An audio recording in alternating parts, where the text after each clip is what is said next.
So racist and wrong. That's how a spokesperson for the Prime Minister branded the alleged comments made by a major Tory donor about the black Labour MP Diane Abbott.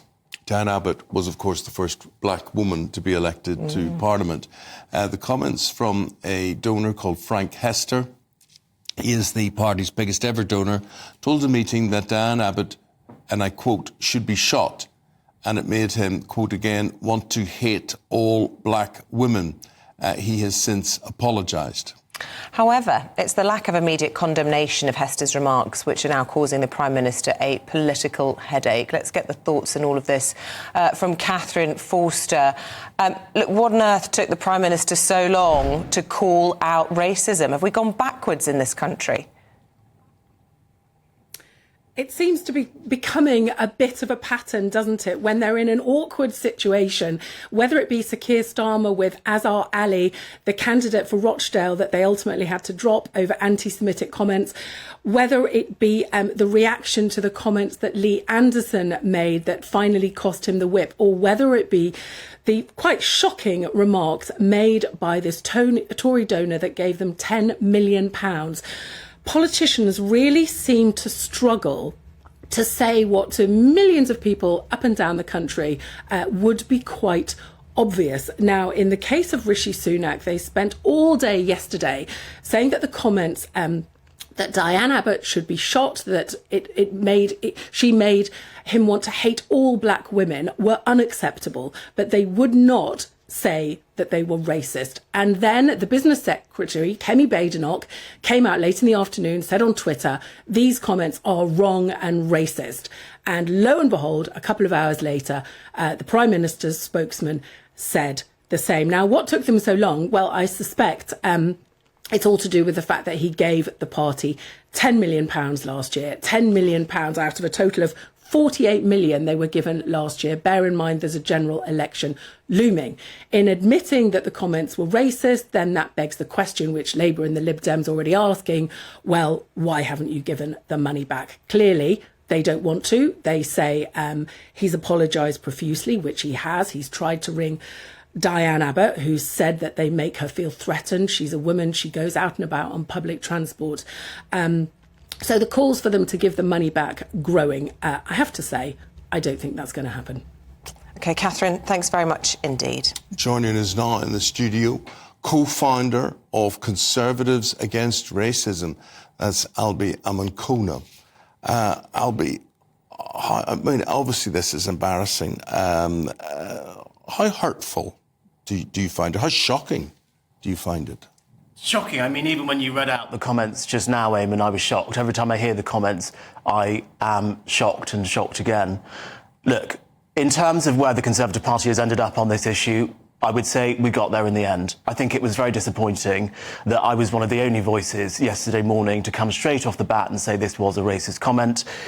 Kwasi Kwarteng also said it on a BBC Politics show. Kemi Badenoch tweeted about it later on in the day. But I tell you who's not saying anything about it, the Prime Minister. Well, he said something about it later on in the day yesterday. A spokesperson. Well, exactly. And I am sure that in Prime Minister's questions today, the question will come up and he will have to give a straight and honest answer because anything else will be unacceptable to me. But as I said, on the Conservatives, where we've arrived on this, we got there in the end.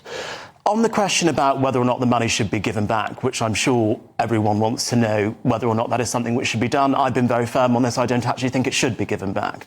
My view is that the money should be spent on people and causes that can improve the Conservative and centre-right race relations cause within the Conservative Party to ensure that nothing like this happens again. Good can come from this. The next steps matter.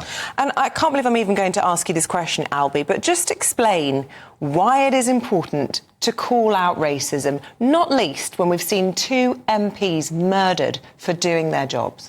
Because it is wrong. It's a simple matter of right and wrong. We know racism is wrong. Britain is not a racist country.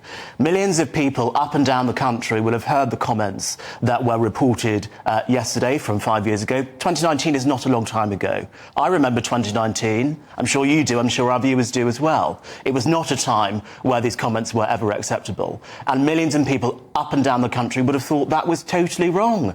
And The minister on the media round yesterday morning was not able to say what the country was thinking. Well, he must have been furious. Imagine being told you're not allowed to say that and being put out in front of the baying media. It's an incredibly difficult position that ministers are being put in, and that's weak leadership. Yeah. It is a hugely difficult position for ministers to be put in, for then the position to change later on in the day, and the Conservative Party needs to do better. You see, as you say, for a position to change later in the day, Albie, to me, things are either right or wrong, and it's obvious right from the start what is the right thing to do. So, you know, some 17-year-old advisor telling you to do this, I would think, no, just get on and say what needs to be said. There will be an argument, though, and I find this equally distasteful, that a lot of people will try and excuse this by saying, yeah, but it's Diane Abbott we're talking about here. And there will not be a lot of sympathy for Diane Abbott. But there's no room. I mean, this is wrong. It's wrong whatever way you look at it, and whoever it is about. I have profound political differences with Diane Abbott. Profound political differences with Diane Abbott. I would never use language like this against Diane Abbott. She was the first black female MP elected in Parliament. There are many black politicians that Conservatives look to today, people like Kemi Badenoch, for example, people like Helen Grant, people like James Cleverly, Bim Afolami, for example, who I do not think would be where they are in politics today were it not for people like Diane Abbott in the mid-20th century blazing the trail for black politicians in this country. We can disagree with her politically. Yes, she's said some very questionable and anti-Semitic things in the past, but she deserves respect, and she does not deserve to be told that she makes you want to hate all black people, or that she should be shot. These are incitements to violence, racist comments, and also misogynistic. Unacceptable. Albie, there's good news that the government would be able to be talking about this morning. You know, we've seen the economy grow, which everyone's been banging on about for so long. We could soon be out of this recession. It could be a short and shallow recession. The government will be very much hoping to focus on that. They're bringing in new legislation to quash the convictions of these wrongfully convicted postmasters. But because of the delay and the dither, nobody's talking about that. And that has to be a serious question about leadership. Do we need to have a general election now? The Prime Minister will call a general election when he's ready to call a general election. I personally do not think now would be a good time for a general election. Why not? Because it is very clear that there are kinks that need to be ironed out in the number 10 machine before we go into an election. I think the response to this clearly racist incident over the past couple of days has shown that there is something which is not working, and that needs to be quickly corrected. And there should not be a general election until that correction has happened. The government and Rishi Sunak have a good story to tell on taxes, on bringing down immigration, although it is too high, on new legislation which is coming forward about crime. There's a good story to tell, but things keep getting scuppered because of these PR mishaps, and that needs to be corrected before there is a general election.